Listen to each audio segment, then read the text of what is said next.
My wife's mentally ill sister tried to break us up by claiming my wife was cheating. Turns out, she was telling the truth. But me and my wife still got a restraining order against her and rebuilt our relationship. I was at a family BBQ when my son suddenly wanted to know about my man juice. It started off as any old day. We were having dinner with my in-laws, chopping it up and cooking steak. It was essentially the white picket fence dream I'd always wanted. Me and my son were alone toasting marshmallows in the living room, talking about, well, whatever it is 7-year-olds talk about. And out of nowhere, he asked me what a donor is. I was taken aback and asked if he had learned that word in school. He shook his head and told me Aunt Ashley had said it to my wife, her sister, and when he asked what it meant, she told him he'd learn when he's older. An answer that never satiated my son Mikey. Well, I had a pretty strict no lying policy, so I told him the truth. Watered down, of course. "Oh!" he shouted, while violently nodding his head. I smiled at his childish curiosity, but that's when he told me something that would ruin my marriage and change my life forever. "Daddy, are you mad at me? Mommy told me I'm not allowed to ask you questions anymore." He said it in such a shy, timid voice it broke my heart. But just before I could ask why he thinks that, his mom came in and kissed me. It melted me in the way it always does, and in the moment, I completely forgot what we were talking about. My son ran outside, and my beautiful wife told me how grateful she was to be with me. She reminded me that this is the life we always said we wanted, ever since we started dating in college. I smiled, and we reminisced about our first date together, how hard I tried to impress her, how I pretended to like every song she played, and how she added them to a playlist that she played 24/7 until I finally confessed 3 years later. We kissed, and it still felt as electric to me as the first day we met. We went outside and played with our son before going home and heading to bed, but while I lay there, with my arms around her, I couldn't shake this nagging feeling in my chest, because whenever I was around, my wife always encouraged my son to ask questions. We had decided a long time ago not to cut our son's childhood short like ours was. None of the puzzle pieces were clicking. I knew my only option was to confront my son directly. So the next day, while my wife was at her Pilates class, that's exactly what I did. After a lot of ums and I don't knows, Mikey finally spit it out. Well, kinda. He told me that Ashley and my wife were joking about how good of a donor Robert was. My heart dropped to the pit of my stomach. I plastered on a huge fake smile and told him that was just something adults say around their friends. And when he's older, he can say it too. I could feel the beads of sweat rolling down my forehead, but he just shrugged his shoulders and went back to playing with his cars. You see, Rob was my wife's first boyfriend in high school. He was the only guy before me, and he lived in Australia while we lived in Cali. I panicked and immediately ordered a paternity test. The days waiting for the lab results were hell. Things just weren't adding up. By that point, Rob had been out of the picture for over a decade. Like, there's just no way, right? And second, our son looked just like me. He literally had my exact eye color, hazel green, and nose bridge, or so I thought. Because after 2 weeks, the results arrived. He wasn't mine. But when my wife gave me her explanation, I wasn't even mad. In fact, I was even happier, getting to keep our family together and raise Mikey. When Sarah got home that night, I was sitting at the kitchen table with the test results printed out. She took one look at my face and knew something was seriously wrong. "We need to talk," I said. Her eyes went to the papers, then back to me. "What's that?" "Mikey isn't mine." My voice sounded strange even to myself. "Is he Robert's?" The color drained from her face. She sat down hard in the chair across from me. For a long moment, she didn't say anything. Then she nodded. "I need you to explain," I said. "And don't lie to me." She took a deep breath. "It's not what you think. Robert wasn't back in the picture when I got pregnant. I never cheated on you." I just stared at her, waiting. "Remember when we first started trying for a baby, and nothing was happening?" She reached for my hand, but I pulled away. "We went to that fertility doctor, Dr. Quinn." I nodded stiffly. "We tried for almost 2 years before Mikey came along. They ran all those tests on both of us," she continued. "And they found issues with your sperm count. Remember? They said our chances were very low." I did remember. I'd been devastated. "What you don't know is that I went back alone." I asked about other options. Dr. Quinn mentioned sperm donors. My head was spinning. "You used a donor without telling me?" She was crying now. "I was desperate for a baby. For our baby. I knew how much you wanted to be a father. And I thought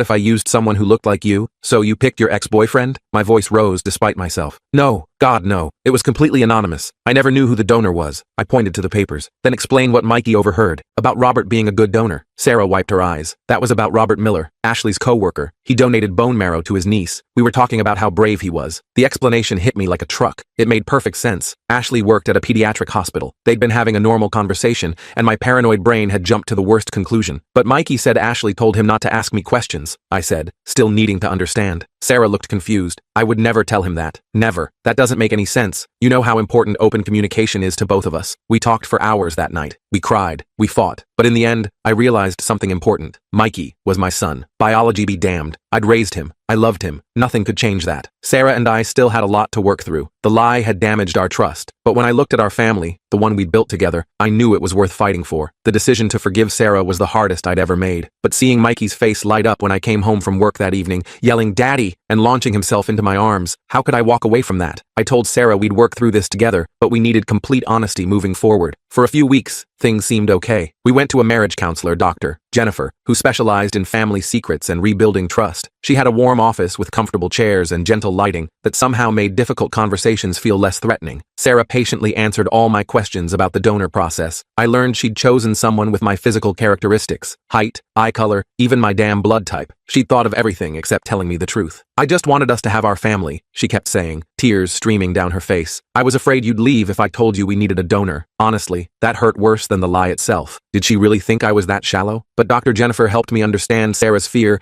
came from her own father abandoning her mother when things got tough. Old wounds sometimes make us do crazy things. One night, after a particularly intense therapy session, we came home exhausted, but feeling closer. The session had focused on vulnerability and how fear of rejection often leads to destructive behaviors. Dr. Jennifer had guided us through some difficult conversations with remarkable skill. Sarah fell asleep on my chest while watching TV. I gently moved her hair from her face, thinking maybe we'd actually make it through this. Then her phone buzzed on the coffee table. I shouldn't have looked. We were trying to rebuild trust, and here I was immediately breaking it. But after everything, my curiosity got the better of me. The notification showed a text from Ashley. Did he believe the Robert Miller story? My blood ran cold. I carefully slid out from under Sarah, grabbed her phone, and took it to the bathroom. I hesitated for a full minute before opening the message. The passcode was Mikey's birthday, same as always. Inside was a whole conversation that confirmed my worst fears. Ashley, did he believe the Robert Miller story? Sarah, hook, line and sinker. He's such a good guy. Ashley, thank God. Rob would freak if he knew someone was asking questions. Sarah, I know, but we're good now. Crisis averted. I scrolled up to see more, but the conversation had been deleted before that point. I put the phone back exactly where it was and went to our guest bedroom. I couldn't sleep next to her that night. The ceiling fan spun lazily above me as I stared upward, my mind racing with questions that had no answers. The next morning, I called in sick to work and waited for Sarah to leave for her dental appointment. Through the kitchen window, I watched her car pull out of the driveway and disappear down the street. Then I did something I'm not proud of. I started searching through everything, her email, her dresser drawers, even the storage boxes in our attic. I didn't know what I was looking for until I found it. Hidden inside an old college textbook was a stack of letters, actual handwritten letters, all from Robert. They weren't dated recently. Most were from around the time Sarah got pregnant with Mikey, but they made it crystal clear. Robert hadn't just been a sperm donor. He had been very much in the picture. I miss your body pressed against mine, one letter read. Sydney is beautiful, but empty without you. I can't wait for you to visit again. Another mentioned, our weekend in San Diego was perfect. I keep thinking about starting a life together. The worst one, I know it's complicated with him, but this baby changes everything. We need to talk about our future. I felt like I'd been punched in the gut. San Diego? When had she gone to San Diego? Then it clicked. Her girls' weekend with Ashley about 8 years ago, right around the time she would have gotten pregnant with Mikey. I took pictures of all the letters with my phone, then put everything back exactly as I'd found it. When Sarah came home that night, I acted normal, or as normal as possible when your entire life feels like it's crumbling beneath your feet. That night, I texted Ashley from my phone. We need to talk. Alone. It's important. She responded immediately. Everything okay? Sarah's phone died and she's in the bath. Just brother-in-law stuff. Meet for coffee tomorrow? That place near your work at 10? Sure thing. The next morning, I sat waiting at the coffee shop, rehearsing what I'd say. The cafe was bustling with the morning crowd, the air filled with the rich aroma of freshly ground coffee beans and the gentle hum of conversation. Ashley walked in, looking completely relaxed, ordered her usual complicated latte, then slid into the booth across from me. So what's up? She asked, stirring her coffee. You're being mysterious. I placed my phone on the table, screen up, showing one of Robert's letters. I know about Robert. The real Robert. The color drained from her face. Where did you get that? Doesn't matter. What matters is you and Sarah have been lying to me for years. Ashley's eyes darted around the cafe like she was looking for an escape route. Finally, she sighed. It's not what you think. Then explain it to me. Because right now I'm thinking my wife cheated on me with her ex, got pregnant, and passed his kid off as mine for 7 years. Ashley leaned forward. You weren't supposed to find out this way. I wasn't supposed to find out at all, I said, my voice harder than I intended. Look, Sarah loves you. She's always loved you. The thing with Robert, it was a mistake. One weekend of stupidity. I laughed bitterly. A weekend that resulted in my son. Your son, Ashley emphasized. You're his dad. You've always been his dad. Stop with the sentimental bullshit and tell me what happened. Ashley took a deep breath. We went to San Diego for that weekend, remember? Sarah was devastated about the fertility issues. You guys had been trying for so long. She was in a really bad place. So she called up her ex-boyfriend? I couldn't keep the bitterness from my voice. No, it was coincidence. We ran into him at this bar. He was in California for work. One thing led to another. She trailed off, clearly uncomfortable. And Sarah slept with him. I finished flatly. Ashley nodded. She was drunk and emotional. She regretted it immediately. Then when she found out she was pregnant, she panicked. So she made up the whole sperm donor story? Why not just tell me the truth? Ashley looked at me like I was stupid. Because she knew it would destroy your marriage. She made a terrible mistake, but she loves you. She wanted your family together. Our family built on lies. I stood up, tossing some cash on the table. Tell Sarah I know everything, and tell her not to be home when I get back from work. I need time to think. Ashley grabbed my arm. Please don't throw away 7 years over one mistake. I yanked my arm away. The mistake wasn't the problem. The 7 years of lies were. I drove around for hours after that. The world outside my car window seemed distant and unreal, like I was watching someone else's life unfold. Eventually ended up at my buddy Joseph's place. He let me crash on his couch without asking too many questions. When morning came,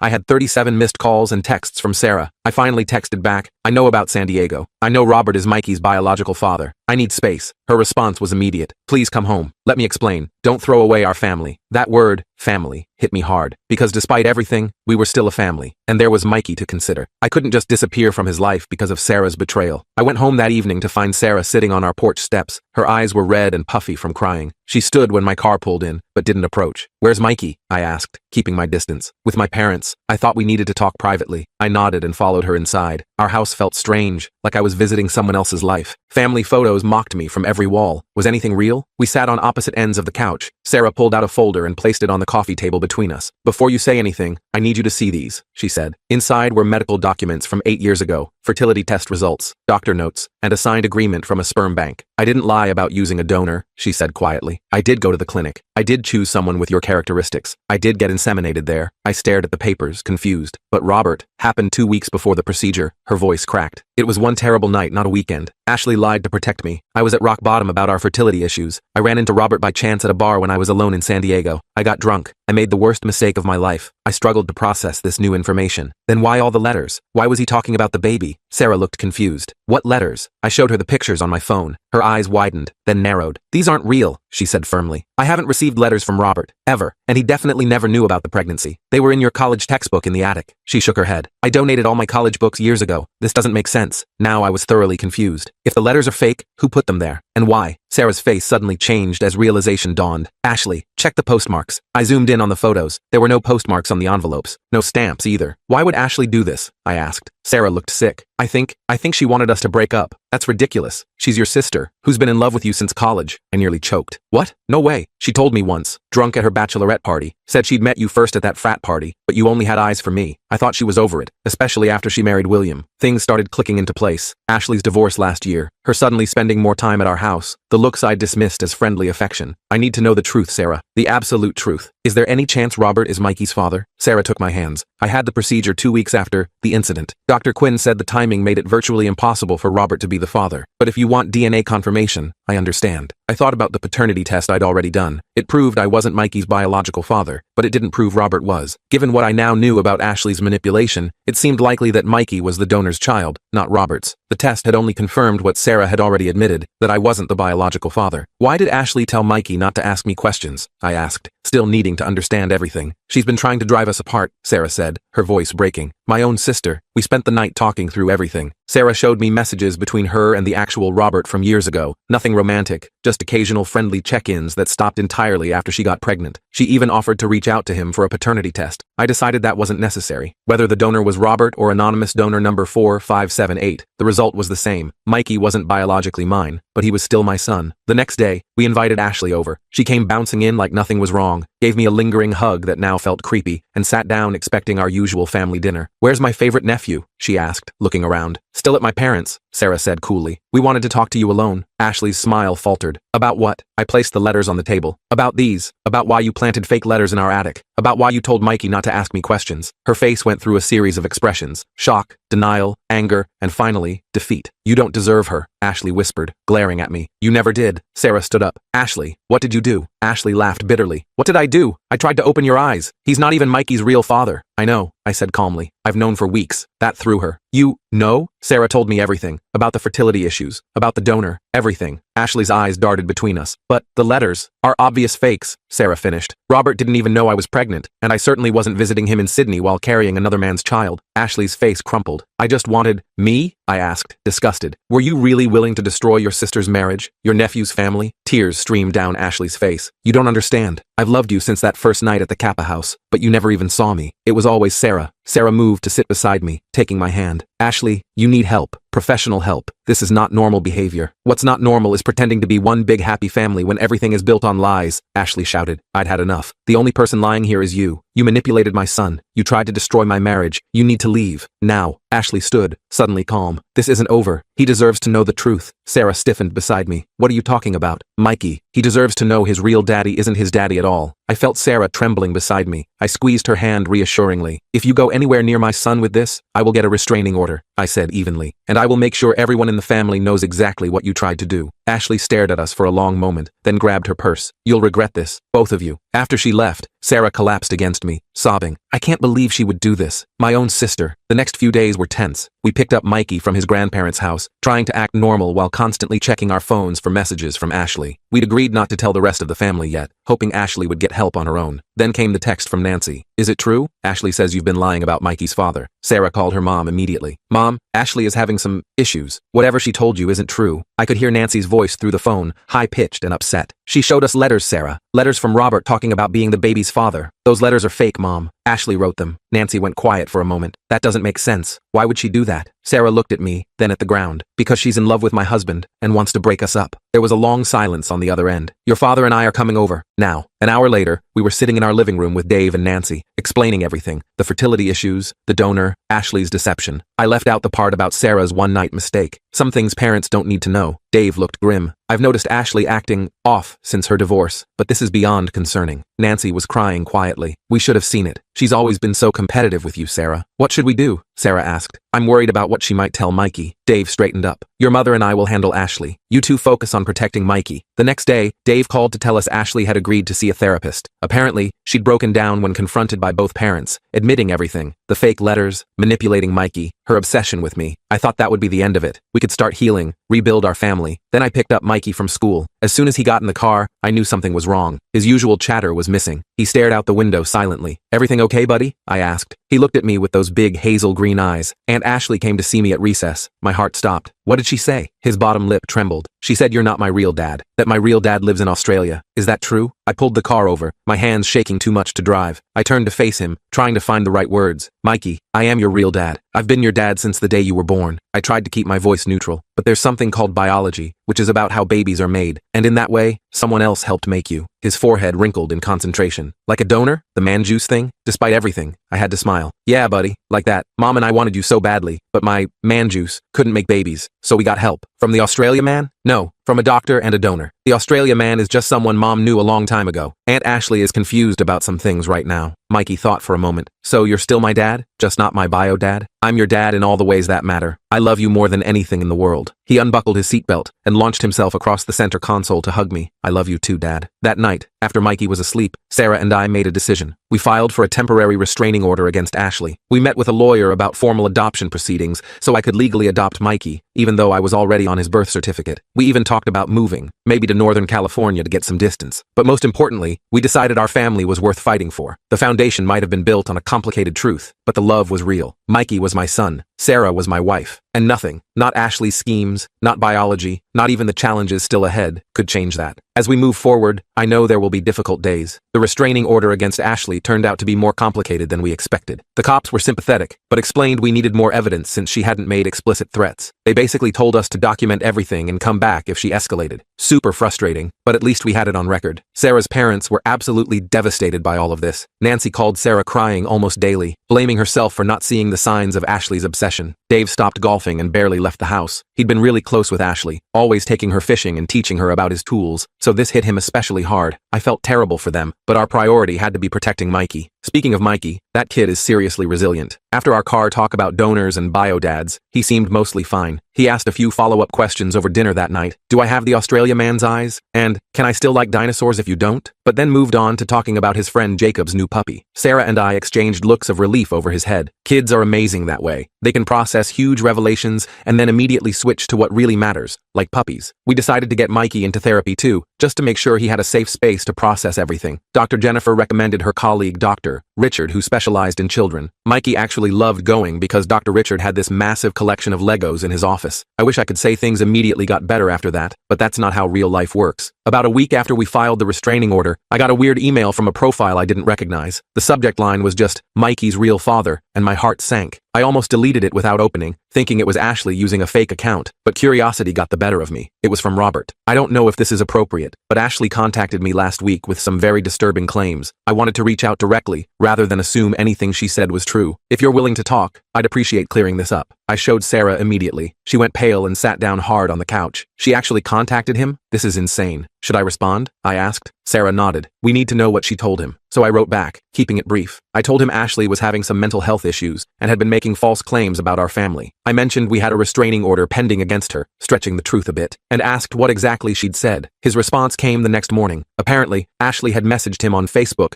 claiming that Sarah had secretly used him as a sperm donor without his knowledge, that I had just found out, and that Mikey wanted to meet his real dad. She'd even sent him pictures of Mikey from her phone. I want to be clear, Robert wrote. I never donated sperm to Sarah or anyone else. I haven't seen Sarah since that random run-in in San Diego years ago. Ashley's story made no sense, but she seemed so convinced I thought I should check. I showed Sarah, and she immediately started typing a reply from my account. She explained the whole situation, her fertility issues, using an anonymous donor, Ashley's obsession with me, and her attempts to break up our family. She apologized for dragging him into our drama and assured him he had absolutely no connection to Mikey. Robert responded with obvious relief. He was married with twins in Sydney and had zero interest in any paternity drama. He also mentioned that Ashley had been messaging him increasingly bizarre things over the past few days, and he'd already blocked her. He wished us well, and that was that. One crisis averted, but Ashley wasn't done yet. The next weekend, we took Mikey to the park to give Sarah's parents a break from their Ashley stress. We were watching Mikey on the monkey bars when Sarah suddenly grabbed my arm. She's here, she whispered. I looked around and spotted Ashley sitting on a bench about 50 feet away, just watching us, not approaching, not calling out, just staring. I'm calling the cops, I said, pulling out my phone. Wait, Sarah said. Let me try talking to her first. Maybe seeing her in person will help me understand what's happening. I didn't like it, but I nodded. I'll stay with Mikey. First sign of trouble, I'm calling. Sarah walked over to Ashley, and I positioned myself between them and Mikey, keeping him distracted with promises of ice cream while still able to see the sisters. I couldn't hear what they were saying, but their body language told the story. Sarah talking calmly, hands open. Ashley defensive, then animated, then crying. Sarah put a hand on Ashley's shoulder, and Ashley didn't push it away. After about 20 minutes, Sarah came back looking drained but somewhat relieved. She's agreed to check herself into a treatment center, Sarah said quietly. She's been having episodes since her divorce, not taking her medication. The obsession with you apparently started back in college but got much worse recently. Do you believe her? I asked skeptically. I don't know, but she showed me the intake paperwork for a mental health facility. She's going tomorrow. Mom and Dad are taking her. I just nodded, still keeping an eye on Ashley, who remained on the bench looking at her phone. She also admitted she's been off her meds for bipolar disorder for months, Sarah continued. No one knew she'd been diagnosed 2 years ago, not even Mom and Dad. That explained some things, but I wasn't ready to forgive and forget. We still need boundaries, clear, firm boundaries. Absolutely, Sarah agreed. But if she's getting help, maybe there's hope for some kind of relationship down the road, for Mikey's sake. I wasn't convinced, but I nodded anyway. Family is complicated. The next few months were actually pretty calm. Ashley checked into the treatment facility as promised and stayed for 6 weeks. Sarah's parents kept us updated on her progress. Apparently, she was responding well to therapy and new medication. The doctors had diagnosed her with bipolar I, with some borderline personality traits, which explained the intensity of her fixation on me and her extreme methods. We kept our distance, though. Sarah met with Ashley a few times, always in public places without me or Mikey. According to Sarah, Ashley seemed genuinely remorseful and more stable. She'd admitted to everything. The fake letters, manipulating Mikey, contacting Robert. She'd even shown Sarah journals where she'd documented her obsession with me for years, including detailed fantasies about us being together. Creepy as hell, but at least she was getting help. Meanwhile, our family was healing too. I officially adopted Mikey, which involved a lot of paperwork and a brief court appearance, where the judge mostly just smiled at Mikey and asked if he was happy to have me as his dad. Mikey's enthusiastic, he's the best dad ever, made my heart feel like it might burst. We also found a new therapist for all three of us, Dr. Casey, who specialized in family systems. She helped us figure out how to talk to Mikey about his origin story in age-appropriate ways. We practiced using terms like donor and biological origins instead of real dad or not your real dad. We role-played conversations Mikey might have with friends or teachers about his family. The best advice Dr. Casey gave us was to make Mikey's story something special rather than shameful. He was wanted so much that you went to extraordinary lengths to bring him into your family, she told us. That's something to celebrate, not hide. So we started a new family tradition of Origin Day, the anniversary of when we found out Sarah was pregnant. We told Mikey it was the day we knew our family was beginning. We had cake and looked at baby pictures and told him stories about how excited we were to meet him. It became his second favorite day after his birthday. About 6 months after the whole blow-up, Sarah's parents invited us all for Sunday dinner, including Ashley. They asked us first, of course, and we had a long talk about whether it was the right time. Eventually, we decided to go, but with clear boundaries. No time alone with Mikey, no bringing up the past unless in a therapeutic context, and we would leave at the first sign of trouble. That dinner was tense, but ultimately okay. Ashley looked different, calmer, less manic energy. She apologized to me privately, not making excuses, but acknowledging the pain she'd caused. She gave Mikey a new dinosaur book, but didn't try to hug him or get too close. She mostly talked with her parents while Sarah and I kept Mikey occupied. Small steps. Things weren't perfect after that, but they slowly improved. Ashley moved to Sacramento for a fresh start and a new job, which honestly was a relief. The distance helped everyone. She still came home for major holidays, and each time got a little less awkward. Sarah maintained a cautious relationship with her, mostly through texts and occasional phone calls. I kept my distance, but stayed civil. As for Sarah and me, rebuilding trust takes time. We still had moments where the past would creep in. I'd see her texting and wonder what secrets she might be keeping. Or she'd notice me looking at Mikey pensively and worry I was questioning my place in his life. But those moments became less frequent. We found ways to strengthen our relationship outside of the crisis. We started doing weekly date nights, something we'd abandoned when Mikey was born. We took an actual vacation, just the two of us, while Mikey stayed with Sarah's parents. We even took a cooking class together, though we both sucked at it, and ended up ordering pizza most nights anyway. Dr. Jennifer helped us figure out the root issues in our relationship. Sarah's fear of abandonment that led her to hide things. My tendency to idealize our life instead of facing problems head on. We weren't perfect, but we were working on it. The adoption papers came through officially on Mikey's 8th birthday. We hadn't planned it that way, just a coincidence of court scheduling, but it felt right. We didn't make a big deal about it in front of his friends at his dinosaur-themed party. But that night, after everyone left, we gave him a special gift, a storybook I'd made about a boy who was so loved that his parents found a magical way to bring him into their family. That's like me, right? Mikey asked, looking up from the hand-drawn pages. I was so wanted you got a donor. Exactly like you, I told him, my throat tight with emotion. You were worth everything. He hugged me then, sticky with cake and overtired from his party. I'm glad you're my dad, he whispered. The bio dad just made me, but you do all the real dad stuff. I held him a little tighter, meeting Sarah's eyes over his head. She was crying silently, but smiling too. That night, after Mikey was asleep, Sarah and I sat on our back porch with glasses of wine. The stars were out, and our neighborhood was quiet, except for the distant sound of someone's wind chimes. We made it, Sarah said softly, leaning against my shoulder. I wasn't sure we would. Me neither, I admitted, but I'm glad we did, and I meant it.